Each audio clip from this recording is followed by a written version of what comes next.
Hello everyone, আসসালামু আলাইকুম। তো চলে আসলাম আজকে একটা মজার একটা রেসিপি নিয়ে আপনাদের সাথে শেয়ার করব।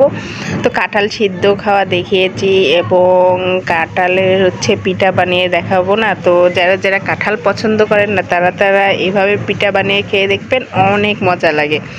তো আমি এভাবে কিছুটা উঠাই নিলাম। তো উঠাই নিয়ে আমি বিচিগুলো সব ফেলে দিচ্ছি। তো আমার যতটুকু প্রয়োজন আমি ততটুকু নিয়েছি। তো এইভাবে সবগুলোকে উঠিয়ে এই যে সুন্দর করে মাখিয়ে নিচ্ছি। তো এই কাঁঠালের পিঠা যাই হোক, আমি আমার মেজো ভাই রবিন ওরে আমি আগে অনেক বানিয়ে খাওয়াইছি। তো ও খুব পছন্দ। তো ওকে আমি যতই নতুন নতুন আইটেম রান্না করে খাওয়াইতাম, ও কখনো খারাপ বলতো না। তো ও খেত। তা আমি আটা চিনি দিয়ে নিলাম। তো চিনি যার যার মিষ্টি যেমন খায় সেভাবে দিবে। আর আমি 1 কাপ আটা দিয়ে দিয়েছি, আর একটু